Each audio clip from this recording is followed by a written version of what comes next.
हाँ जी, good morning. तो सबसे पहले आपको सीए फाउंडेशन पास करने की बहुत बहुत बधाई। आप सीए फाउंडेशन पास करके सीए इंटर में आ चुके हैं।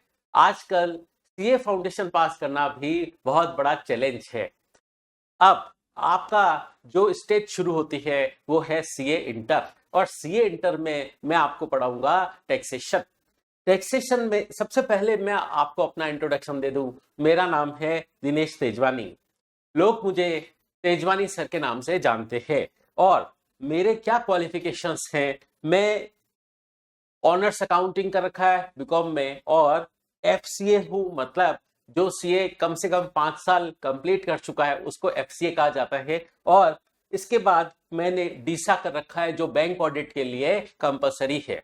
और सीए मैंने कंप्लीट कर लिया था 2002 में, और अगस्त 2002 से मैं टीचिंग फील्ड में हूं, और अब तक मुझे टोटल 23 कंप्लीटेड ईयर्स का एक्सपीरियंस है फेस टू फेस क्लासेस का। और साथ ही साथ हम ऑनलाइन क्लासेस भी प्रोवाइड करते हैं। और मैं आपको पढ़ाऊंगा डायरेक्ट टैक्स और जीएसटी दोनों। डायरेक्ट टैक्स और जीएसटी दोनों ही मैं पढ़ाऊंगा। और इस सब्जेक्ट के बारे में समझते हैं। ये लीगल सब्जेक्ट है। टैक्सेशन जो है ये आपका लीगल सब्जेक्ट है। इसमें आप पहले क्या पढ़ेंगे, प्रोविजंस पढ़ेंगे कि गवर्नमेंट ने क्या प्रोविजंस लिखे, क्या सेक्शंस बनाए हैं, उन सेक्शन के अंदर क्या प्रोविजन दे रखे हैं, पहले आप वो समझेंगे। और फिर बाद में उसका प्रैक्टिकल एप्लीकेशन समझेंगे कि वो सेक्शन कहां कहां कैसे कैसे अप्लाई करना है। तो ये एक लीगल सब्जेक्ट है, और ये इसमें थ्योरी भी है और प्रैक्टिकल भी है। पहले हम थ्योरी पढ़ेंगे, फिर उसका प्रैक्टिकल यूजेस समझेंगे। ये जो आपका डायरेक्ट टैक्स वाला सब्जेक्ट है ये प्रैक्टिकल ज्यादा है, इसमें प्रैक्टिकल क्वेश्चंस एग्जाम में ज्यादा बनते हैं। और जीएसटी वाला थोड़ा सा थ्योरी पार्ट है। हालांकि आजकल जीएसटी में भी बड़े बड़े प्रैक्टिकल क्वेश्चंस आने लग गए हैं एग्जाम में। ये जो सब्जेक्ट है आपका बहुत ही डायनेमिक है, इसमें बहुत फास्ट चेंजेस होते हैं। गवर्नमेंट हर 2-3 महीने से कुछ नोटिफिकेशन और सर्कुलर निकाल देती है, जिसकी वजह से इस सब्जेक्ट में बार बार चेंजेस होते हैं, बार बार अमेंडमेंट होते रहते हैं। और एवरी ईयर गवर्नमेंट बजट लेकर आती है, उसमें गवर्नमेंट अमेंडमेंट बताती है कि हम इस सब्जेक्ट में क्या क्या चेंज करने वाले हैं। ठीक है, तो ये सब्जेक्ट जो है इसमें बहुत फास्ट चेंजेस होते हैं, इसलिए ये सब्जेक्ट यंग है, बिल्कुल मेरी तरह। और ये बहुत ही इंटरेस्टिंग सब्जेक्ट है, और सीए प्रोफेशन का कोर सब्जेक्ट है, मतलब सबसे खास सब्जेक्ट है। इस सब्जेक्ट के बगैर सीए को आप इमेजिन नहीं कर सकते। सीए प्रोफेशन की एग्जिस्टेंस इस सब्जेक्ट की वजह से है, और ये प्रैक्टिकल लाइफ पे भी बहुत यूजफुल है। अब बात करते हैं आपका पेपर पैटर्न क्या रहेगा। आपका पेपर पैटर्न रहेगा, ये आपका ग्रुप फर्स्ट का थर्ड पेपर है, और ये 100 मार्क्स का है, बट इसमें 2 पार्ट है। 50 मार्क्स आपका डायरेक्ट टैक्स का रहेगा, और 50 मार्क्स आपका जीएसटी का रहेगा। और एग्जाम में आपको 2 आंसर शीट मिलेंगी, डायरेक्ट टैक्स के लिए अलग मिलेगी और जीएसटी के लिए अलग मिलेगी। आपको अलग अलग सेपरेट आंसर शीट्स में आंसर देने हैं। और जैसा कि आप जानते ही हो कि आजकल 30% एमसीक्यू आता है, और 70% आपका डेस्क्रिप्टिव पोर्शन होता है। एमसीक्यू जो आजकल एग्जाम में आ रहे हैं वो सारे के सारे कंपलसरी है, उसमें आपको कोई चॉइस नहीं मिलती है, सारे कंपलसरी हैं, आपको करने पड़ते हैं। बट हाँ, एक फेवरेबल बात है आपके लिए कि इसमें कोई नेगेटिव मार्किंग नहीं होती है। लेकिन सीए इंटर में जो एमसीक्यू आ रहे हैं वो उसमें आपको बहुत ही डीप स्टडी की जरूरत पड़ेगी, आपको बहुत ही इन डेप्थ पढ़ना पड़ेगा। अब बात करते हैं हिंदी मीडियम और इंग्लिश मीडियम की। पेपर आपका इंग्लिश में ही आएगा।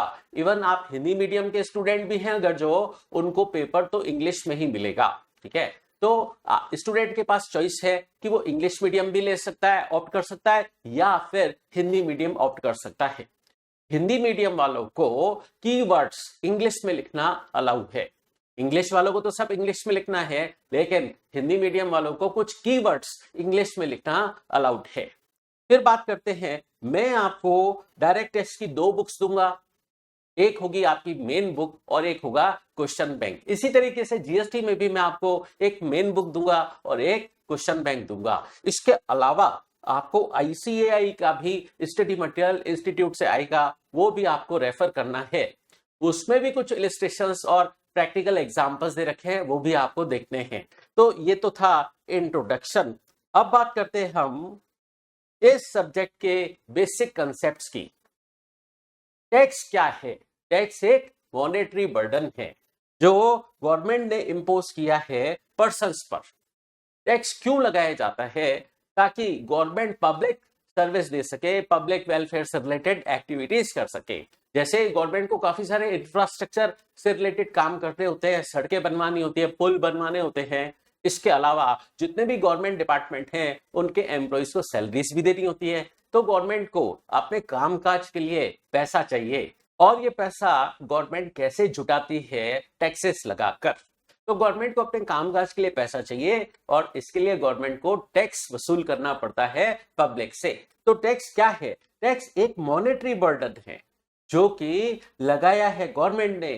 किस पर लगाया है? पर्सन्स पर लगाया है। तो पर्सन कौन है? किस किस को टैक्स देना पड़ेगा? Individual, HUF, company, partnership firm, LLP, कोई भी आर्टिफिशियल पर्सन हो, सबको टैक्स देना पड़ेगा, क्योंकि टैक्स किस पर लगाया गया है? पर्सन पर। अच्छा, आपको पता है कि टैक्स लगाने की अथॉरिटी गवर्नमेंट को कहां से मिली? गवर्नमेंट को ये अथॉरिटी मिली है इंडिया के कॉन्स्टिट्यूशन से। तो पहले समझते हैं हम इंडिया के कॉन्स्टिट्यूशन के बारे में। तो कॉन्स्टिट्यूशन ऑफ इंडिया बना हुआ है, कॉन्स्टिट्यूशन ऑफ इंडिया बना हुआ है। उसके अंदर जो शेड्यूल 7 बनी हुई है, शेड्यूल 7 बनी हुई है। शेड्यूल 7 के अंदर 3 टाइप की लिस्ट होती है। लिस्ट फर्स्ट यूनियन लिस्ट कहलाती है, सेंट्रल लिस्ट कहलाती है। उसके अंदर जो मैटर्स लिखे होते हैं उस पर कानून बनाने का पावर सेंट्रल गवर्नमेंट के पास होता है। और लिस्ट सेकंड जो होती है वो स्टेट लिस्ट कहलाती है। उसमें जो भी मैटर्स लिखे हैं उस पर कानून बनाने का पावर स्टेट गवर्नमेंट के पास होता है। और लिस्ट थर्ड कॉन्करेंट लिस्ट कहलाती है। उसमें जो मैटर्स लिखे हैं उस पर कानून बनाने का पावर दोनों गवर्नमेंट के पास होता है, सेंट्रल गवर्नमेंट और स्टेट गवर्नमेंट दोनों के पास। हाँ, अगर कहीं पर कोई डिफरेंस आ जाए तो क्या प्रिवेल करेगा? उस सिचुएशन में सेंट्रल लॉ प्रिवेल करेगा। तो इंडिया के कॉन्स्टिट्यूशन में जो 3 लिस्ट बनी हुई है, मैंने बोला लिस्ट फर्स्ट सेंट्रल लिस्ट कहलाती है, या हम उसको यूनियन लिस्ट भी कह सकते हैं। यूनियन लिस्ट या सेंट्रल लिस्ट। इस लिस्ट के अंदर एंट्री नंबर 82 है, एंट्री नंबर 82 है। और उसका टाइटल क्या है? एंट्री नंबर 82 का टाइटल क्या है? Taxes on income. क्या टाइटल है? Taxes on income other than agricultural income. बताइए, एग्रीकल्चरल इनकम पे इंडिया में टैक्स लगता है क्या? नहीं लगता है। एग्रीकल्चरल इनकम पर इंडिया में टैक्स नहीं लगता है। तो taxes on income other than agricultural income, इसका मतलब एग्रीकल्चरल इनकम के अलावा सारी इनकम पर टैक्स लगेगा, बट एग्रीकल्चरल इनकम पर टैक्स नहीं लगेगा। तो सेंट्रल गवर्नमेंट के पास तो पावर नहीं है कि वो एग्रीकल्चरल इनकम पर टैक्स लगा सके, बट क्या स्टेट गवर्नमेंट के पास पावर है? हाँ, स्टेट गवर्नमेंट के पास पावर है कि वो एग्रीकल्चरल इनकम पर टैक्स लगा सकते हैं, लेकिन उन्होंने लगाया नहीं है। ठीक है, सेंट्रल गवर्नमेंट के पास तो अथॉरिटी नहीं है लगाने की एग्रीकल्चरल इनकम पर टैक्स, बट स्टेट गवर्नमेंट के पास अथॉरिटी तो है, बट उन्होंने अभी तक ये अपनी अथॉरिटी और पावर एक्सरसाइज नहीं किया है। ठीक है, तो हमने क्या समझा?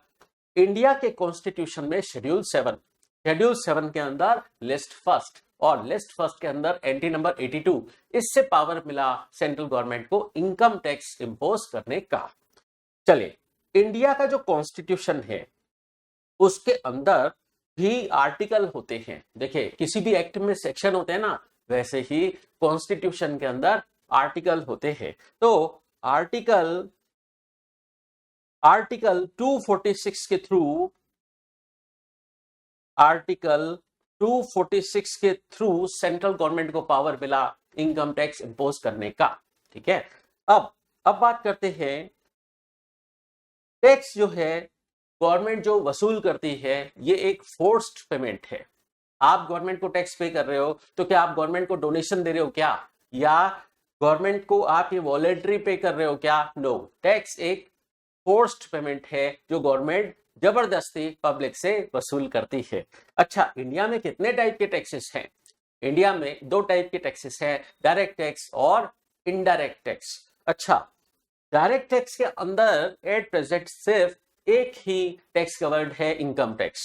लेकिन इनडायरेक्ट टैक्स के अंदर जीएसटी और कस्टम्स ड्यूटी कवर्ड है। कस्टम ड्यूटी पता है आपको, इंपोर्ट और एक्सपोर्ट पर लगाई जाती है।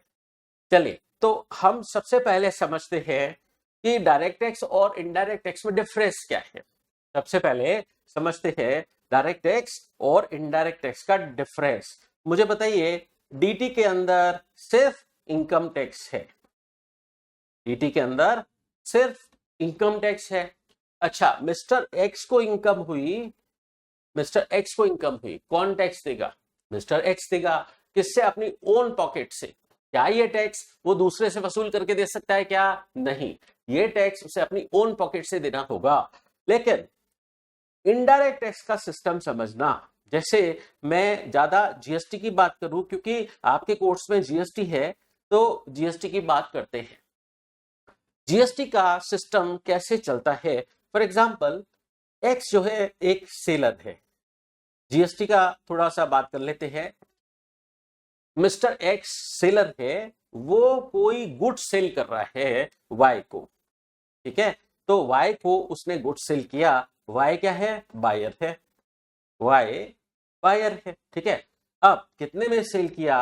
अब बात करते हैं एक्स ने जो इनवॉइस इशू किया, बिल इशू किया वाई को, वो कैसे इशू करेंगे जीएसटी में? देखिए, एक्स जो वाई को बिल इशू करेगा उसमें वो वैल्यू ऑफ गुड्स लिखेगा, वैल्यू ऑफ गुड्स, सपोज 100, और उस पे जीएसटी चार्ज करेगा सपोज 18%, तो 18 रुपया हो गया। तो उसने बिल बनाया 118 का, ठीक है? इस तरीके से उसने बिल बनाया।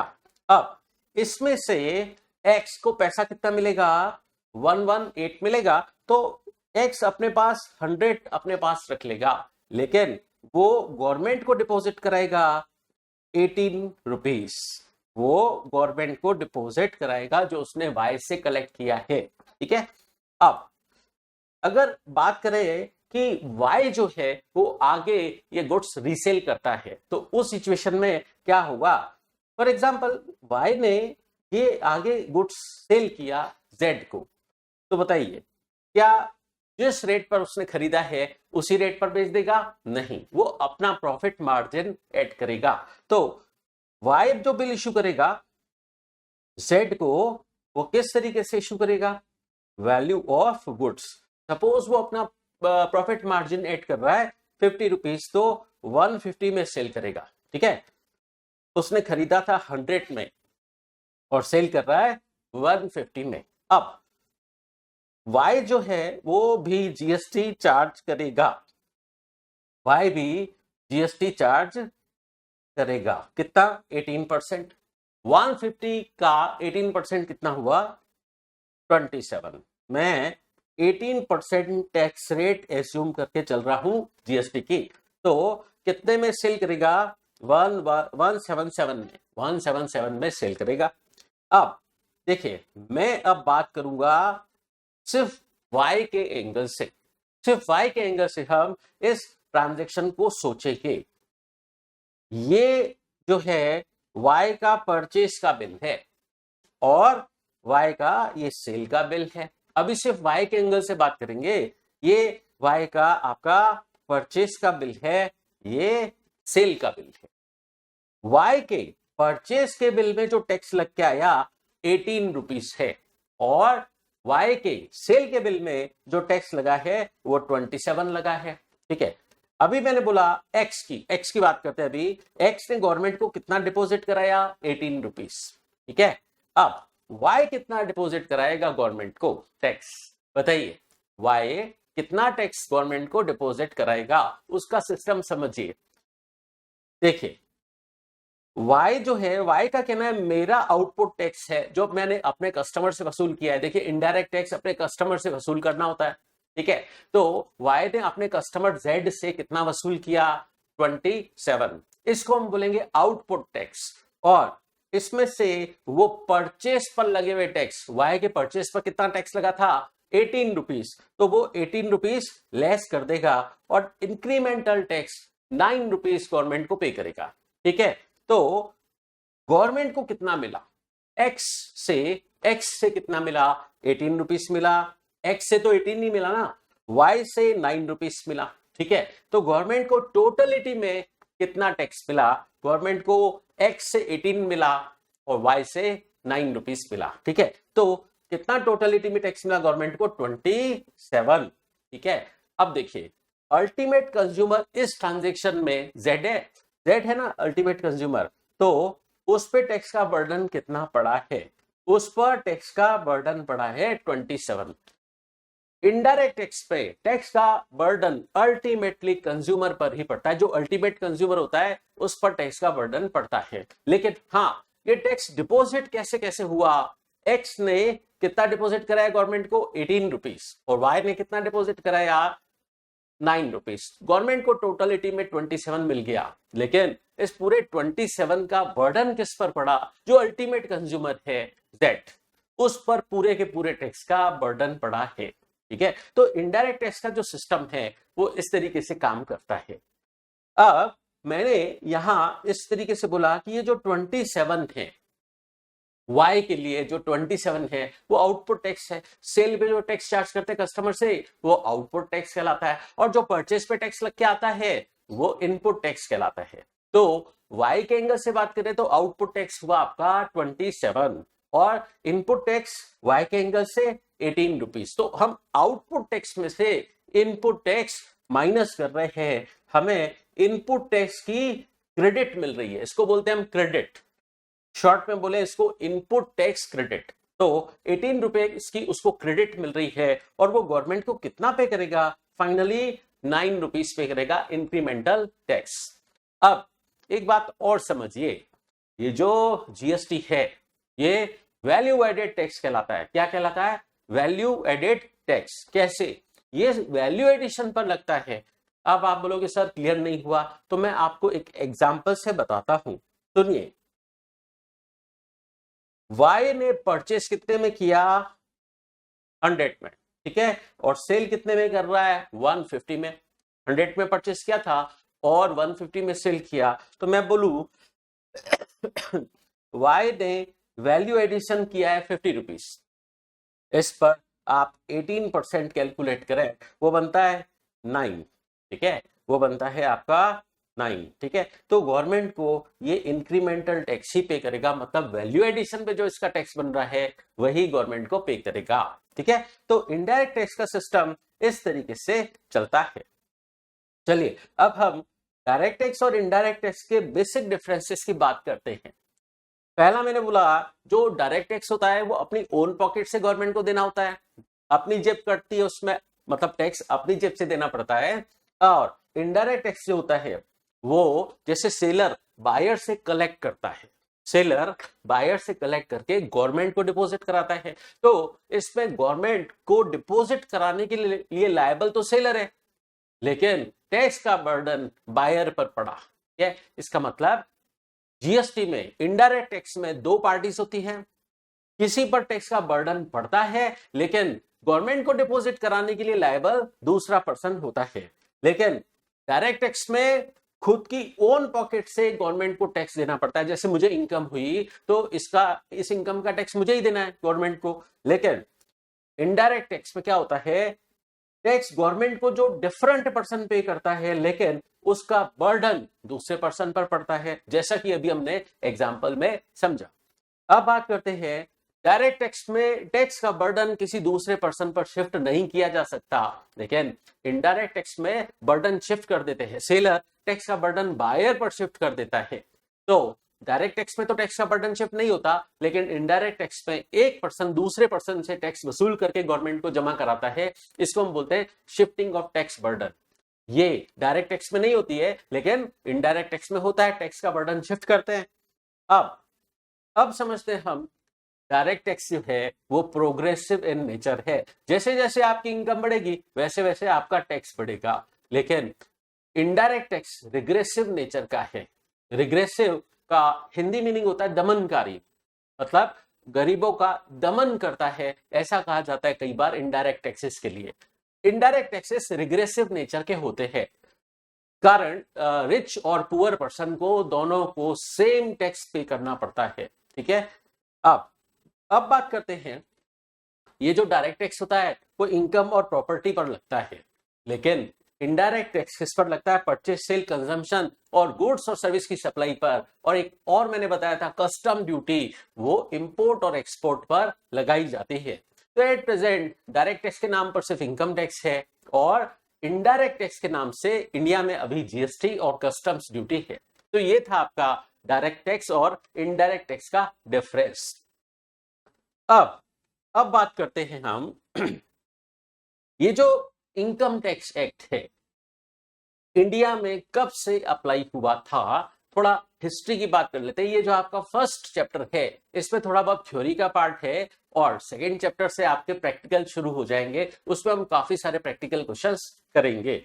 चलिए अब बात करते हैं इनकम टैक्स एक्ट की जो 1961 में बनाया गया था। तो 1961 में बनाया गया इनकम टैक्स एक्ट, लेकिन पूरे इंडिया में एप्लीकेबल कब से हुआ? 1 अप्रैल 1962 से। तो चलिए इनकम टैक्स के बारे में थोड़ी सी बात करते हैं और इसमें हर साल चेंजेस कैसे होते हैं उसकी भी बात समझ लेते हैं। मैंने आपको पहले ही बोला था कि इनकम टैक्स में या टैक्सेशन में गवर्नमेंट हर साल चेंजेस करती है, तो वो चेंज करने का क्या प्रोसीजर है उसकी बात समझते हैं। तो इनकम टैक्स एक्ट बनाया गया 1961 में। इनकम टैक्स एक्ट बनाया गया है 1961 में। आपने एक बात और सुनी होगी कि अभी 2025 में गवर्नमेंट ने एक और इनकम टैक्स एक्ट प्रपोज किया है, इनकम टैक्स एक्ट 2025, बट आपके लिए वो एप्लीकेबल नहीं है। वो मई 2027 एग्जाम से एप्लीकेबल हो सकता है, मैं कह रहा हूं हो सकता है। ठीक है, चलिए तो गवर्नमेंट ने ये जो इनकम टैक्स एक्ट 1961 बनाया ये एप्लीकेबल है पूरे इंडिया में विथ इफेक्ट फ्रॉम 1 अप्रैल 1962 से। और क्या पूरे इंडिया में एप्लीकेबल है? Yes, including Jammu and Kashmir, उसमें भी एप्लीकेबल है। अब इस इनकम टैक्स एक्ट में गवर्नमेंट हर साल चेंजेस करती है, उन चेंजेस को हम अमेंडमेंट्स बोलते हैं कि इनकम टैक्स एक्ट में अमेंडमेंट्स हो गए। कैसे होते हैं अमेंडमेंट्स, उसका क्या प्रोसेस है? उसके लिए गवर्नमेंट लेकर आती है यूनियन बजट, उसके लिए गवर्नमेंट लेकर आती है यूनियन बजट, और बजट में वो सारे चेंजेस लिख दिए जाते हैं जो गवर्नमेंट, जिसको बोलती है अमेंडमेंट्स लेकर आए हैं। जो चेंजेस गवर्नमेंट लेकर आती है वो बजट के थ्रू किए जाते हैं। अब समझते हैं हम, बजट का एक छोटा सा पार्ट होता है फाइनेंस बिल। बजट का एक छोटा सा पार्ट है फाइनेंस बिल। फाइनेंस बिल, तो अभी आपके लिए कौन सा फाइनेंस बिल एप्लीकेबल है जो 2025 में आया? ठीक है, ये कब आया?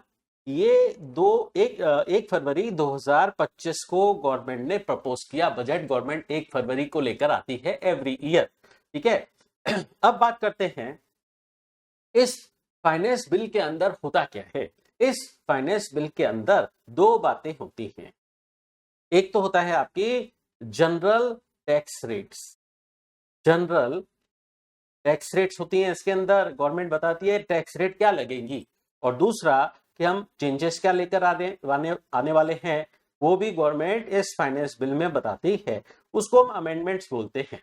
ठीक है, तो फाइनेंस बिल के अंदर दो चीजें, एक जनरल टैक्स रेट और एक है अमेंडमेंट्स।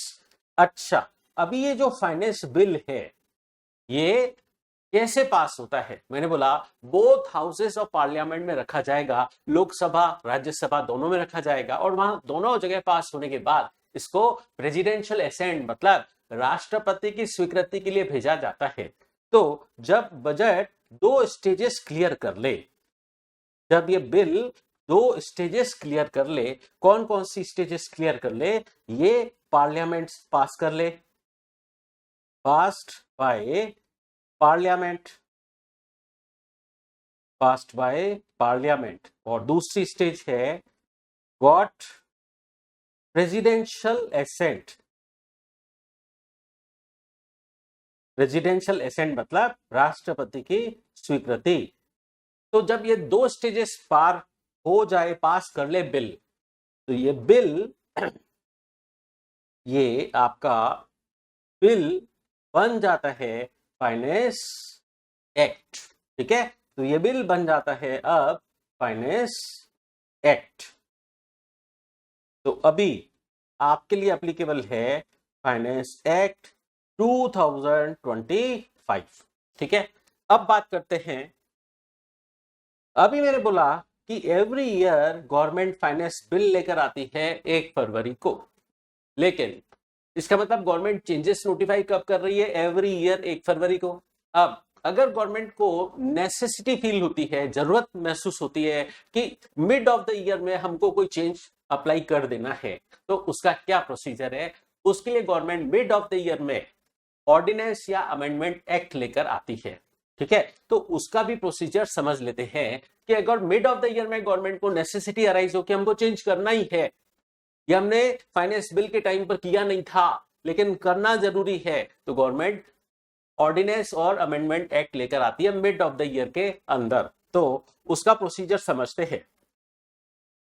देखिए, government every year union budget लेकर आती है और यूनियन बजट का एक पार्ट है फाइनेंस बिल, और ये both houses of parliament approve कर लेते हैं, लोकसभा राज्यसभा। उसके बाद ये प्रेसिडेंट के सिग्नेचर के लिए भेजा जाता है, और प्रेसिडेंट जब इस पर सिग्नेचर कर लेते हैं तो ये फाइनेंस बिल बन जाता है फाइनेंस एक्ट। और अगर गवर्नमेंट को, ये नॉर्मली गवर्नमेंट चेंजेस कैसे करती है, हर साल बजट आता है, बजट एनुअल है, एनुअल बेसिस पर आता है ना, लेकिन गवर्नमेंट को अगर इन दो फाइनेंस एक्ट के बीच में अगर गवर्नमेंट को अमेंडमेंट करने की नेसेसिटी अराइज हो, तो उस सिचुएशन में गवर्नमेंट पास करती है अमेंडमेंट एक्ट और ऑर्डिनेंस। अभी आपका फाइनेंशियल ईयर कौन सा चल रहा है? 2025-26। इसके लिए फाइनेंस बिल 2025 काम आएगा, और जो सेंट्रल गवर्नमेंट ने प्रपोज कब किया है? 1 फरवरी 2025 को। और उसको राष्ट्रपति की स्वीकृति, प्रेसिडेंशियल एसेंट कब मिली? 29 मार्च 2025 को ये फाइनेंस बिल फाइनेंस एक्ट बन गया। ठीक है, अब अभी मैंने बोला इनकम टैक्स एक्ट पूरे इंडिया में एप्लीकेबल है, इंक्लूडिंग जम्मू एंड कश्मीर। अब एक छोटी सी बात और समझ लेते हैं। मैंने आपको बोला इनकम टैक्स किसको देना है? पर्सन को देना है। पर्सन कोई भी हो सकता है, individual, HUF company, partnership firm, LLP, कोई भी आर्टिफिशियल पर्सन हो सकता है। ठीक है, तो इनकम कैसे कंप्यूट की जाएगी उसका नॉर्मल प्रोसीजर समझ लेते हैं। चलिए, इनकम कंप्यूट करने का नॉर्मल प्रोसीजर समझते हैं।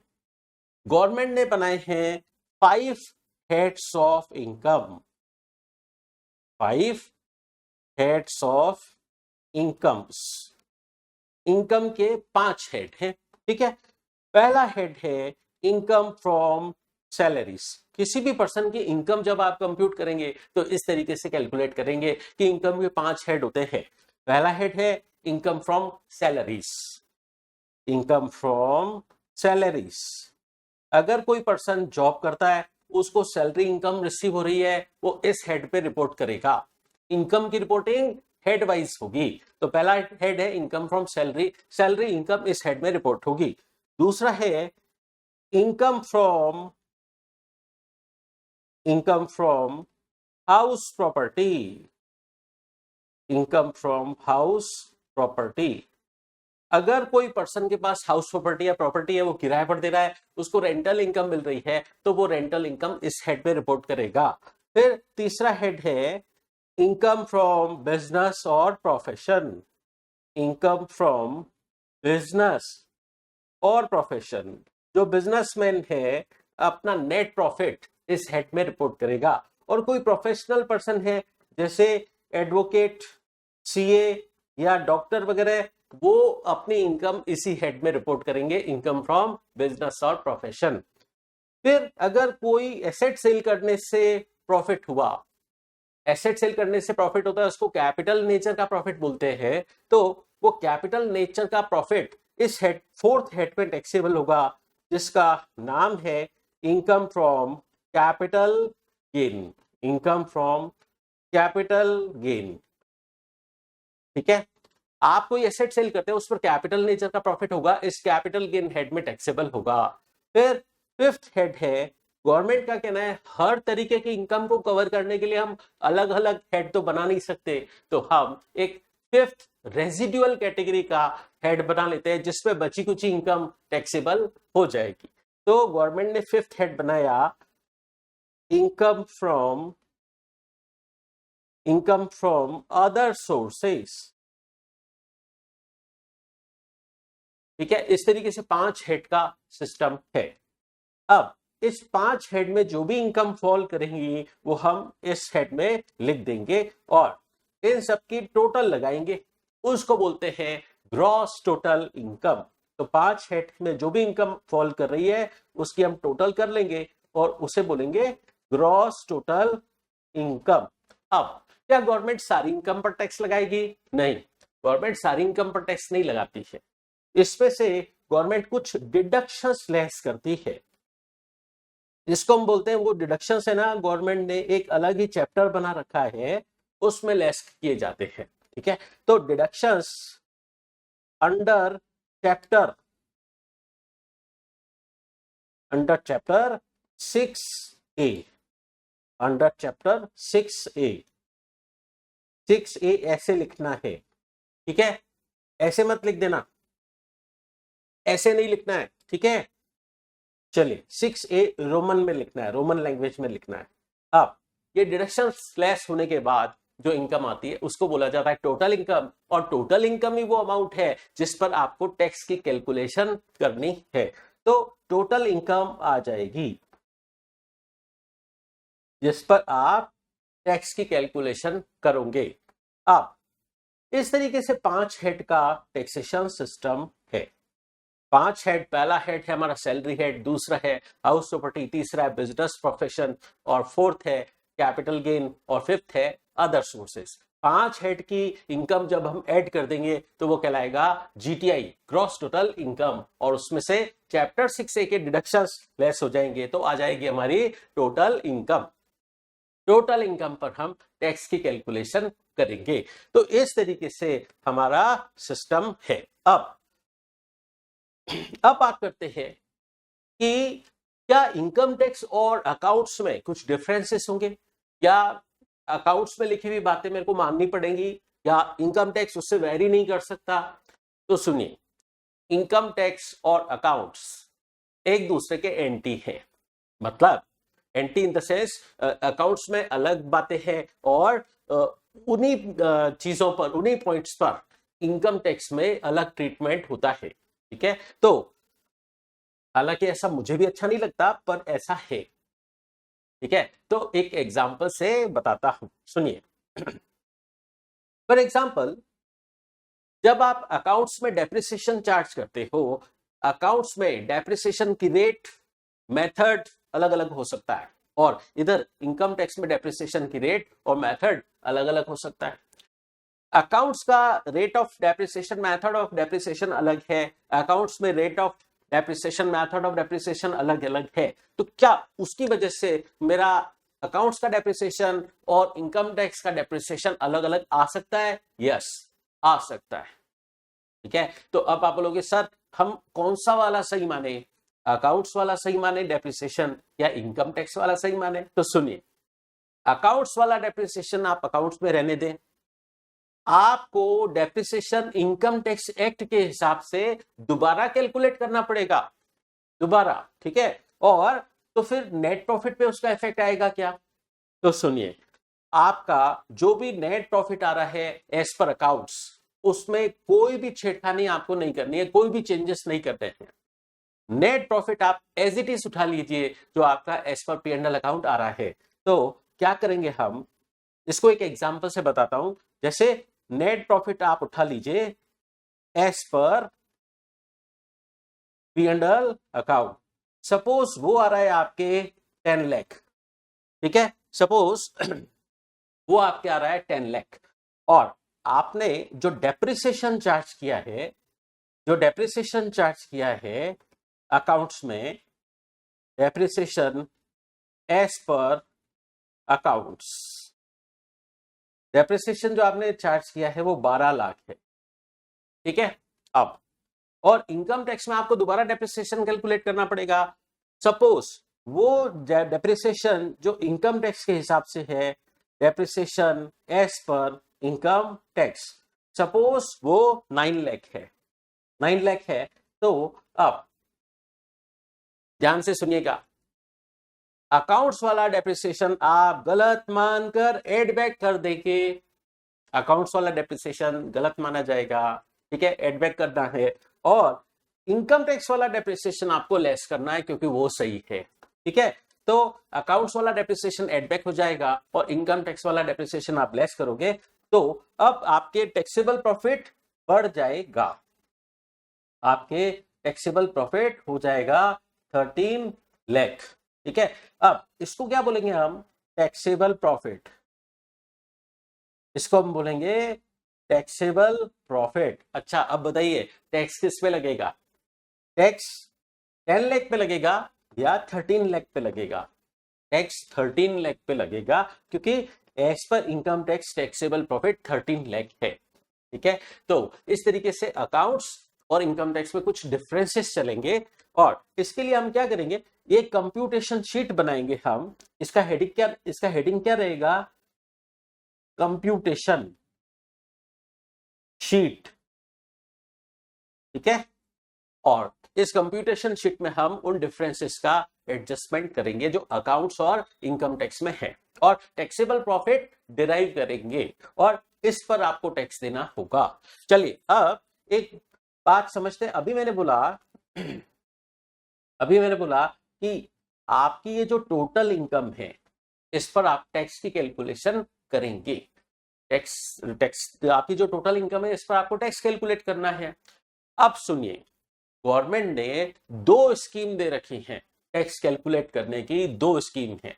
ये ठीक उसी तरीके से है जैसे किसी साड़ी के शोरूम में कोई लेडी आती है कि और जो सेल्समैन होता है वो दिखाता है आपको ये साड़ी पसंद है या ये साड़ी पसंद है। तो गवर्नमेंट ने भी कुछ हद तक यही काम किया है कि आप 2 स्कीम हम बताते हैं टैक्स कैलकुलेट करने की, आपको जो ठीक लगे, जहां आपका टैक्स कम बने आप वो सेलेक्ट कर लीजिए, ठीक है। तो वो सिस्टम क्या है, वो सिस्टम है, एक कहलाती है हमारी बहुत टाइम से जो चली आ रही है, वो कहलाती है ओल्ड टैक्स रेजिम, उसको हम बोलते हैं रेगुलर टैक्स रेजिम, उसको हम बोलते हैं regular tax regime.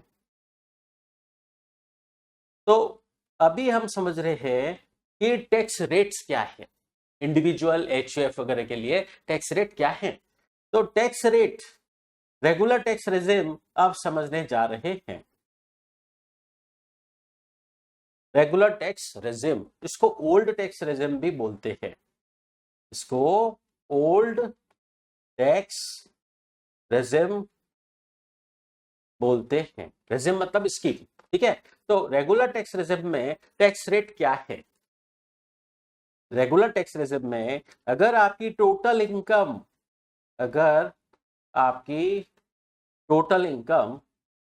Suppose 2.5 lakh रुपए तक है, 2.5 लाख रुपए तक है, तो आपको कितना बेसिक टैक्स लगेगा। अभी मैं बेसिक टैक्स बता रहा हूं, इस बेसिक टैक्स के अंदर सरचार्ज और जुड़ेगा और उसके बाद हेल्थ एंड एजुकेशन सेस भी और जुड़ेगा। मतलब टैक्स कैलकुलेट करने के 3 स्टेप है। पहले बेसिक टैक्स कैलकुलेट करो, उसमें सरचार्ज जोड़ो, सरचार्ज मतलब टैक्स ऑन टैक्स, वो भी जुड़ेगा और उसके बाद मतलब बेसिक टैक्स और सरचार्ज लगने के बाद जो अमाउंट आएगा उस पे एक और टैक्स लगेगा जिसको हम बोलते हैं हेल्थ एंड एजुकेशन सेस, ठीक है। तो पहले बेसिक टैक्स कंप्यूट करें, उस पे सरचार्ज कैलकुलेट करेंगे, फिर उस पे हेल्थ एंड एजुकेशन सेस जोड़ देंगे तब जाके हमारा टोटल टैक्स आएगा।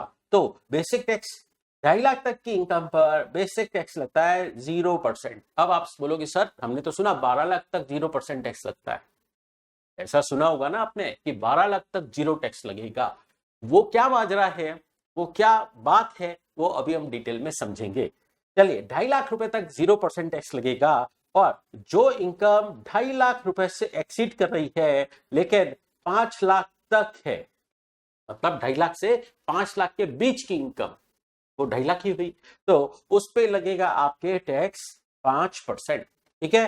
फिर जो इनकम 5 लाख को एक्सीड कर रही है लेकिन 10 लाख तक है, 10 लाख तक है, उस पे टैक्स लगेगा 20%। ठीक है, और जो इनकम 10 लाख से एक्सीडिंग है, मतलब जो इनकम 10 लाख से ज्यादा वाली है, 10 लाख से ऊपर वाली इनकम है, उस पे टैक्स कितना लगेगा? 30%। इस तरीके से सिस्टम है। ये रेगुलर टैक्स रिजिम है और ये इनकम टैक्स एक्ट में बहुत टाइम से है। इसको ओल्ड टैक्स रिजिम भी कहा जाता है। बट अब ये रेगुलर टैक्स रेजिम गवर्नमेंट ने ऑप्शनल कर दी है। 3 साल हो गए, गवर्नमेंट ने इस रेगुलर टैक्स रेजिम को ऑप्शनल कर दिया। अब गवर्नमेंट ने एक डिफॉल्ट टैक्स रेजिम बनाई जिसको गवर्नमेंट ने नाम दिया न्यू टैक्स रेजिम। मतलब उसमें टैक्स रेट्स कुछ कंसेशनल हैं। ठीक है, तो न्यू टैक्स रेजिम क्या है? न्यू टैक्स रेजिम क्या है? इसको डिफॉल्ट टैक्स रेजिम भी कहा जाता है, या इसके लिए इनकम टैक्स में बिल्कुल एक अलग सेक्शन बना दिया है, सेक्शन 115 BAC। तो न्यू टैक्स रेजिम बोलो या सेक्शन 115 BAC बोलो, एक ही बात है। अच्छा, कई लोग इसको डिफॉल्ट टैक्स रेजिम बोलते हैं क्योंकि बाय डिफॉल्ट यही टैक्स रेट का स्ट्रक्चर एप्लीकेबल होता है। तो मैं इसके पास में लिख देता हूं कि ये डिफॉल्ट टैक्स रेजिम भी कहलाती है। बाय डिफॉल्ट यही लगेगी, डिफॉल्ट टैक्स रेजिम। ठीक है, अच्छा, इसमें क्या टैक्स रेट्स हैं समझते हैं। अगर आपकी टोटल इनकम, अभी मैं फाइनेंशियल ईयर 25-26 की बात कर रहा हूं, ठीक है, लेटेस्ट बिल्कुल, आपकी टोटल इनकम के हिसाब से बेसिक टैक्स कैलकुलेट होगा। अच्छा, अभी जो मैं बात लिख रहा हूं एक बार आप लिख लेना, लेकिन वो लिखने के बाद आपको थोड़ी सी हैरानी होगी, तो वो कंफ्यूजन भी क्लियर करेंगे।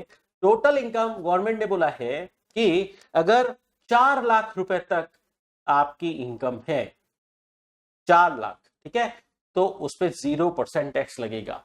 अब आप मुझे बीच में रोकेंगे, सर 12 लाख तक है 0% टैक्स, 4 लाख बता रहे हो आप, तो वो 12 लाख वाली बात क्या है वो भी समझेंगे अभी।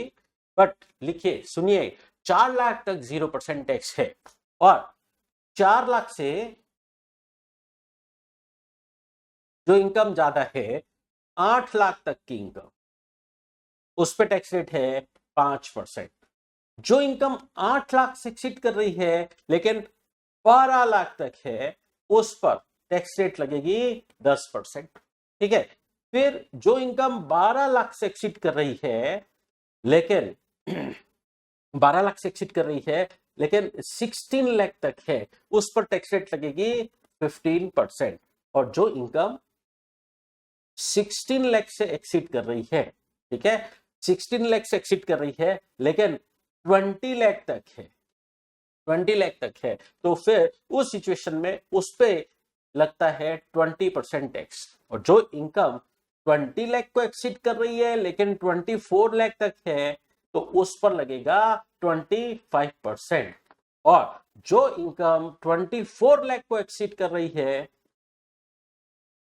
24 लाख से जितनी भी इनकम एक्सीड कर रही है, उस पर 30% टैक्स लगेगा। ठीक है, तो गवर्नमेंट ने इस साल ये टैक्स स्ट्रक्चर रिवाइज किया है। ये मैंने आपको रिवाइज्ड वाला ही बताया, जो आपको एग्जामिनेशन पर्पस के लिए याद रखना है वही बताया है। ये जो टैक्स स्ट्रक्चर है, ये मई 26, सितंबर 26 और जनवरी 2027 के एग्जाम्स के लिए एप्लीकेबल रहेगा। सुनिए दोबारा, मई 2026, सितंबर 2026 और जनवरी 2027 के एग्जाम्स के लिए यही एप्लीकेबल रहेगा। समझ गए? चलिए, अब ये बात भी क्लियर करेंगे कि 12 लाख तक 0% टैक्स कैसे लगेगा। देखिए, अब जब मैं टैक्स कैलकुलेट करूंगा तो मैं इस इनकम पर टैक्स कैलकुलेट करूं, 4 लाख से 8 लाख की इनकम, 4 लाख से 8 लाख के बीच इनकम कितनी भी, 4 लाख, 4 लाख पर 5% कैलकुलेट करूं, 4 लाख पर 5% कैलकुलेट करूं, तो वो बनेगा 20,000। ठीक है, फिर 8 लाख से 12 लाख तक की इनकम, 8 लाख से 12 लाख के बीच कितनी इनकम हुई? 4 लाख। 4 लाख पर 10% कैलकुलेट करूं, 4 लाख पे कितना कैलकुलेट करूं? 10%, वो कितना होगा? 40,000। ठीक है। अब स्टोरी में एक ट्विस्ट समझिए, या हम कहें गवर्नमेंट की चालाकी समझिए। गवर्नमेंट का कहना है जिन लोगों की इनकम 12 लाख तक है उनका टैक्स बनेगा, हमको पता है 60,000 बनेगा, तो हम उनको 60,000 तक रिबेट दे देंगे। मतलब जो टैक्स कैलकुलेट हुआ है 60,000, उसकी छूट दे देंगे, रिबेट दे देंगे। उसके लिए गवर्नमेंट ने एक सेक्शन बनाया टैक्स रिबेट का। उसके लिए टैक्स रिबेट का सेक्शन है 87A। उसमें ये 60,000 टैक्स बना, फिर रिबेट लेस हो जाएगी, तो इफेक्टिव टैक्स 0 हो जाएगा।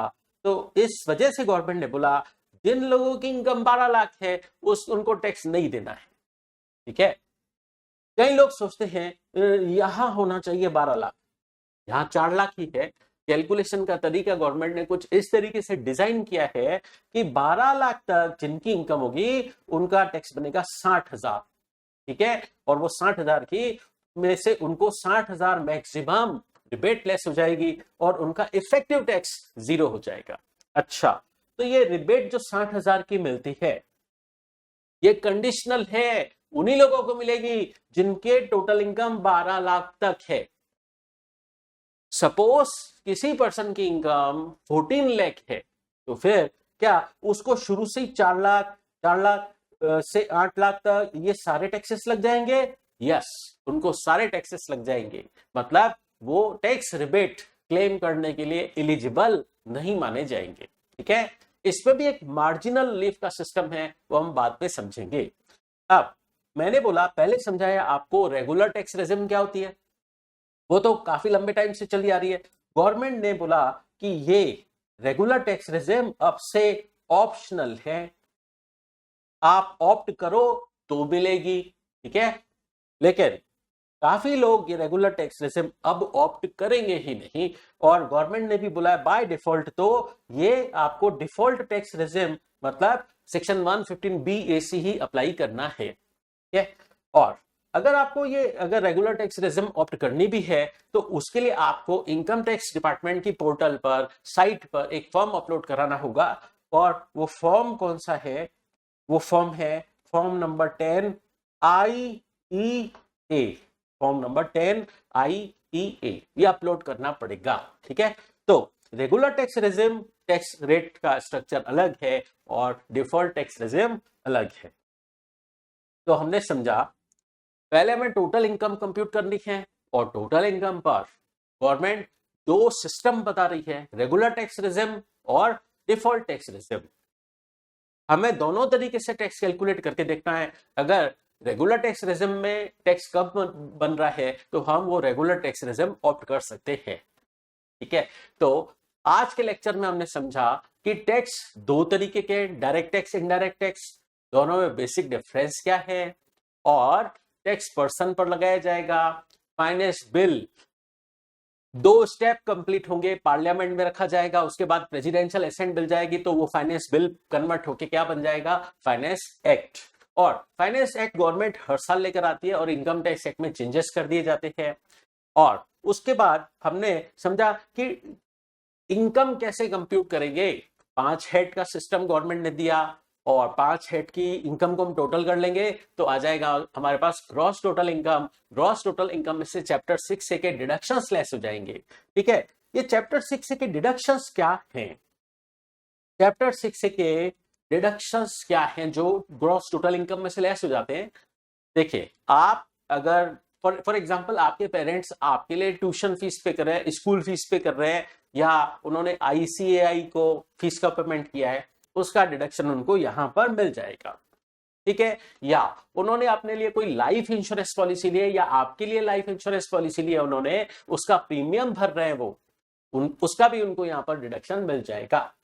या उन्होंने कोई मेडिक्लेम इंश्योरेंस पॉलिसी ले रखी है, हेल्थ इंश्योरेंस पॉलिसी ले रखी है, उसका इंश्योरेंस प्रीमियम पे कर रहा है, उसका भी डिडक्शन यहां पर मिल जाएगा। या एक बात और समझते हैं, फॉर एग्जांपल कोई पर्सन डिसेबल्ड है, कोई पर्सन डिसेबल्ड है, हैंडीकैप्ड है, तो उसको भी डिडक्शन मिलेगा क्या? यस। कितना मिलता है? अगर वो नॉर्मल डिसेबल्ड पर्सन है तो 75,000 का डिडक्शन मिलता है, और अगर उसको सीवियर डिसेबिलिटी है, मतलब डिसेबिलिटी का लेवल 80% या 80% से ज्यादा है, सीवियर डिसेबिलिटी है, तो उसको 1.25 लाख तक 1,25,000 तक का डिडक्शन मिलता है सेक्शन 80U में। तो इस तरीके से कुछ डिडक्शंस हैं जो जीटीआई में से लेस हो जाते हैं और फिर टोटल इनकम आती है। अब एक बात समझिएगा, रेगुलर टैक्स रेजिम में तो डिडक्शंस मिल जाते हैं, ग्रॉस टोटल इनकम में से डिडक्शन सारे लगभग मिल जाते हैं, लेकिन ये जो डिफॉल्ट टैक्स रेजिम है इसमें गवर्नमेंट का कहना है ये हमने आपको कंसेशनल टैक्स रेट प्रोवाइड की है, इसमें हम आपको टैक्स कम लगा रहे हैं, तो इस केस में आपको डिडक्शंस कुछ सेलेक्टेड मिलेंगे, काफी हद तक नहीं मिलेंगे, कुछ सेलेक्टेड डिडक्शंस ही आपको मिलेंगे। ठीक है, तो इस तरीके से सिस्टम है। तो चलिए आज की क्लास में इतना ही, इसके आगे हम कल समझते हैं।